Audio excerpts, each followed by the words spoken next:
తమకు ఇవ్వాల్సిన డబ్బులు ఇవ్వకుండా ఏళ్ల తరబడి భారీగా బకాయిలు పెడుతూ ఇచ్చే డబ్బుల్లో కూడా ఉల్టా తమరే డిస్కౌంట్ అడుగుతున్న ప్రభుత్వంపై ఎక్సైజ్ శాఖపై మద్యం కంపెనీల యజమానులు మండిపడుతున్నారు. మద్యం సరఫరా చేసినందుకు రావాల్సిన డబ్బులు మొత్తం 3,700 కోట్ల బకాయిలు ఇవ్వకుండా కొత్తగా చేపట్టే వెల్లులకు డిస్కౌంట్ ఎలా అడుగుతారని తీవ్ర ఆగ్రహం వ్యక్తం చేస్తున్నారు. తమకు ఇవ్వాల్సిన డబ్బులు ఇవ్వకుండా ఏళ్ల తరబడి భారీగా బకాయిలు పెడుతూ ఇచ్చే డబ్బుల్లో కూడా ఉల్టా తమనే డిస్కౌంట్ అడుగుతున్న ప్రభుత్వంపై ఎక్సైజ్ శాఖపై మద్యం కంపెనీల యజమానులు మండిపడుతున్నారు. మద్యం సరఫరా చేసినందుకు రావాల్సిన డబ్బులు మొత్తం 3,700 కోట్ల బకాయిలు ఇవ్వకుండా కొత్తగా చేపట్టే బిల్లులకు డిస్కౌంట్ ఎలా అడుగుతారని తీవ్ర ఆగ్రహం వ్యక్తం చేస్తున్నారు. రాష్ట్ర ప్రభుత్వానికి మద్యం సరఫరా కంపెనీలకు మధ్య తీవ్ర వివాదం నెలకొంది. కొన్ని నెలలుగా 3,700 కోట్ల మేర బకాయిలు చెల్లించకుండా పెండింగ్ లో పెట్టిన ప్రభుత్వం తాజాగా కొత్త ఆర్డర్లపై డిస్కౌంట్లు అడగడంతో మద్యం కంపెనీలు ఆగ్రహం వ్యక్తం చేస్తున్నాయి. ప్రభుత్వ ఏకపక్ష నిర్ణయానికి వ్యతిరేకంగా దేశీయ అంతర్జాతీయ మద్యం తయారీ సంస్థల సంఘాలు రేవంత్ ప్రభుత్వంపై తిరుగుబాటు ఎగరేశారు.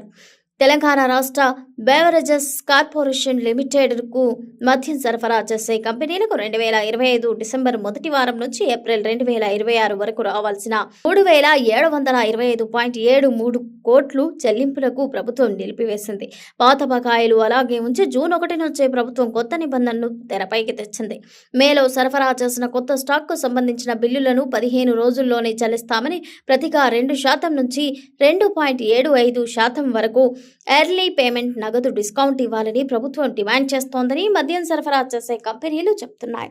దేశంలో 80% పైగా మద్యం, బీర్, వైన్ మార్కెట్ను శాసిస్తున్న 3 ప్రధాన జాతీయ సంఘాలైన breweries association of India, international spirits and wines association of India, confederation of Indian alcoholic beverage companies సంయుక్తంగా ప్రభుత్వానికి లేఖ రాశాయి. టెండర్ నిబంధనల్లో క్యాష్ డిస్కౌంట్ క్లాస్ ఉన్నప్పటికీ అది సరఫరాదారుల ఇష్టపూర్వక అభ్యర్థనపై మాత్రమే వర్తిస్తోంది.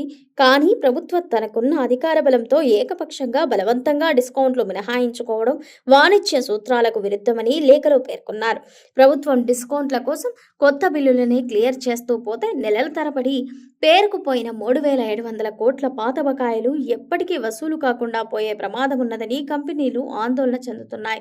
ప్రభుత్వ నిర్ణయం గందరగోళంలోకి నెట్టడంతో పాటు పాత బకాయిల వసూలు రాబట్టుకునేందుకు ప్రభుత్వం ముందు ప్రతిపాదనలు పెట్టారు.